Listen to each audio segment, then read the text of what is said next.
Well, good morning, ladies and gentlemen.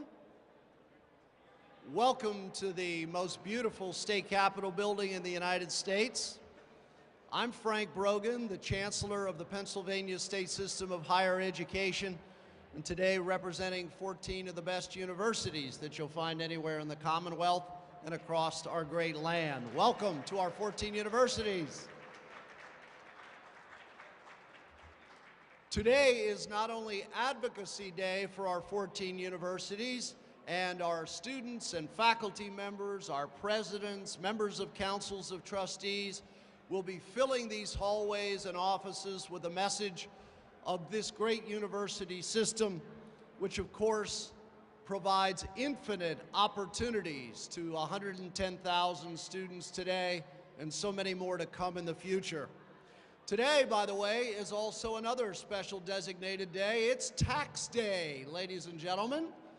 I have just made a decision that I will be claiming Octavius and King Lear, located to my left, as dependents on my income tax form.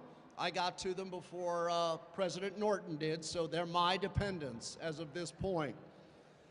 But speaking of taxes and speaking of return on investment, I'd like to take the opportunity to spend just a moment telling you about something very important that has been recently completed on behalf of our 14 state universities and our system office.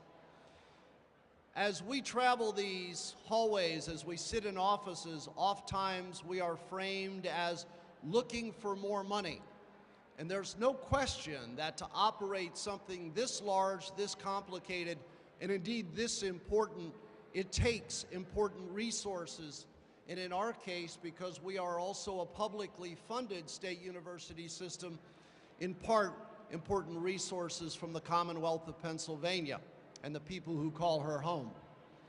But as we have these conversations, we also like to remind the members of the General Assembly that not only do we spend money, we create money. We are a giant revenue generator for the Commonwealth of Pennsylvania. I mentioned that over 110,000 students call us home this year. What I didn't mention is the fact that 90% come from Pennsylvania. We are a system of Pennsylvania students.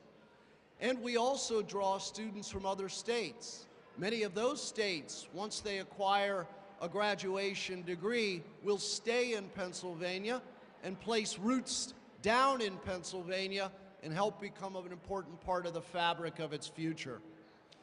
So determining better, engaging better, what sort of economic impact this system has on the Commonwealth of Pennsylvania, we thought very important. So we acquired the services of an important firm themselves, Baker Tilly. They are an internationally respected accounting firm.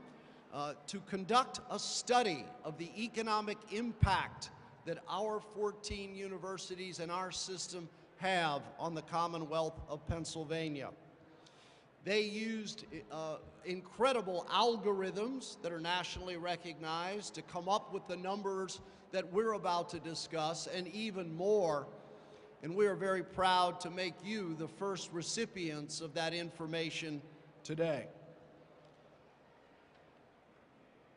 I want you to know that the numbers that you're about to hear are, while eye-popping, conservative estimates. We did not want to see the case of overblown figures and numbers and equations. So we asked Baker Tilly, and this is one of their stock-in-trade methodologies, to please be conservative in the numbers that they were using so that no one could ever question the absolute validity of what you're about to see and hear. We are responsible for supporting not only about 13,000 of us who work with and in and around this state university system, but there are another 62,000 people external to our system who work with us and are a part of the numbers that you see illustrated on this chart and that you will find in the economic impact study.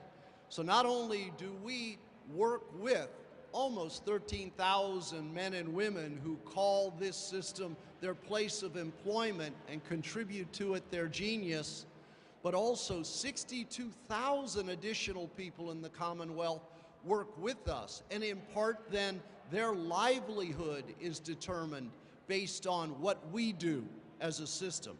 That means, in our case, that for every dollar invested in us by the Commonwealth of Pennsylvania, we return $11 back to the Commonwealth of Pennsylvania. That's an extraordinary return on investment. Today, and that investment in us, continued in the future, will continue to see that sort of a return on investment for the Commonwealth of Pennsylvania forevermore. The study also shows that employees within the state system and those employed by businesses in and around the universities contribute $182 million in income and sales tax to the Commonwealth of Pennsylvania that then gets turned around and reinvested in the state of Pennsylvania. So we're not only a contributor to the general wealth of the state, we also in this way give back to other branches of government, other state needs in immeasurable ways ourselves. I have with me today not only one of our presidents, but one of our students. If you're going to talk about economic impact, if you're going to talk about a $4.4 billion economic impact, if you're going to talk about a $2.3 billion employment impact, Mr. President, if you're going to talk about that, for each dollar invested, $11 will be returned on that dollar investment. It is important not only to hear from me, more importantly, it's important to hear from people who are in our universities, who understand better than anyone, from a student perspective, what that university means to them. And you'll be hearing from one of our students and student leaders in just a moment. But also our presidents know very, very well the power of their local regional impact as it relates to business and to industry and the contributions that our universities make to not just the region but the entire Commonwealth. So first joining us is Dr. David Soltz, who is president of Bloomsburg University, 175 years of age. Oh, by the way, he's not 175 years of age. His university is. Dr. Soltz, welcome. Thank you, Chancellor Brogan. I'm delighted to be here with you today. As president of Bloomsburg University of Pennsylvania, I'm proud of what my institution and the other 13 state system universities contribute to the Commonwealth. Contributions that go well beyond the high-quality, high-value education we provide to each of our 110,000 students. Located where most of us are in rural or suburban areas, the 14 state system universities really are the economic drivers in their communities and their regions. Allow me to cite a little bit about my university to illustrate this as an example. Bloomsburg University and the town of Bloomsburg, in the town of Bloomsburg, is a small community, a small rural community in Columbia County, and Bloomsburg University is the largest employer in both the town of Bloomsburg and in Columbia County. Many of the businesses in the town depend on the university for their livelihood. Our students, our faculty and staff, and our campus visitors are all customers of the businesses in our community. Not only is the university a primary economic driver in the community, it is also the cultural center, providing local residents a vast array of entertainment and educational opportunities. And examples from Bloomsburg are repeated in each of the other universities. For example, this year in our Celebrity Artist Series, we brought in jazz great Wynton Marsalis. We had the Broadway play Jekyll and Hyde, just as a couple of examples of what we bring to a small rural location. On average, each of the state system universities has an economic impact of $310 million and supports about 440 external jobs in their respective communities. That's really a pretty significant indication of the impact on rural areas in our state. There's no question that our communities would be vastly different if they were not university communities, if they did not have our state universities. There would be fewer businesses, opportunities, and far fewer jobs in the region. The funding the state system receives each year from the state isn't an expense. We don't ever want to think of it as an expense. It's an investment in Pennsylvania and in the future of our students and the future of the Commonwealth, and one with, as the Chancellor indicated, a very, very high rate of return. And now we want to hear the student perspective. After all, that's why we're all in this business, and that's what our passion is to educate the youth of the Commonwealth. Would you please welcome the student body president from Slippery Rock University, Katie Hill.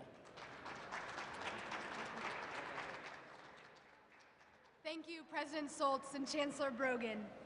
When I participated in the state systems budgeting hearing a couple weeks ago, I was asked what I intend to do after I graduate in May. Even though I am from Ohio, I plan to stay right here in Pennsylvania. So if any of you are looking for an eligible teacher candidate, here I am. I chose to go to Slippery Rock because of the quality education I knew I would get there. I'm glad I made that choice. Having spent the past 4 years there, it is clear to me the impact the university has on the surrounding community. As Slippery Rock Student Government's president, I also have had the opportunity to visit and meet with other student leaders across the state system's campuses, and I'm sure that they all share my views. Everywhere I go, it seems I meet someone who is attending or who has attended a state system university. The state system provides so many opportunities, not just to the students that are attending them, but to those who live in and around the host community. It is clear with so many alumni living in the state that the contributions the universities make is significant. They are responsible for educating much of the state's workforce, which I hope to be joining very soon. They provide many of the tools and resources entrepreneurs need to start their businesses and to be successful, helping to create and sustain thousands of good-paying jobs. The new report proves what my fellow students and I already know. Investing in higher education pays huge dividends for everyone, and I'm living proof of that. Thank you.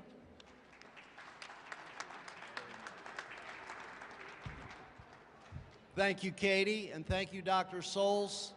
Ladies and gentlemen, the takeaway here today is that our 14 universities, which provide infinite opportunities, do it at an incredibly affordable rate and provide a high-quality return on that investment in the classrooms and laboratories of the Pennsylvania State System of Higher Education. At the same time, the takeaway today is to remind you that we not only do that as our primary mission, but that we are also a powerful economic development driver.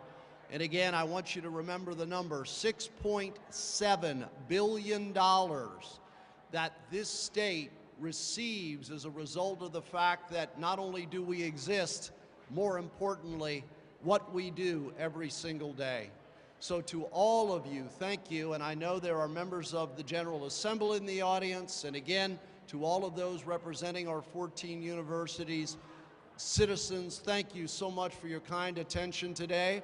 More of this information will be online through our system and through each of our 14 universities effective immediately.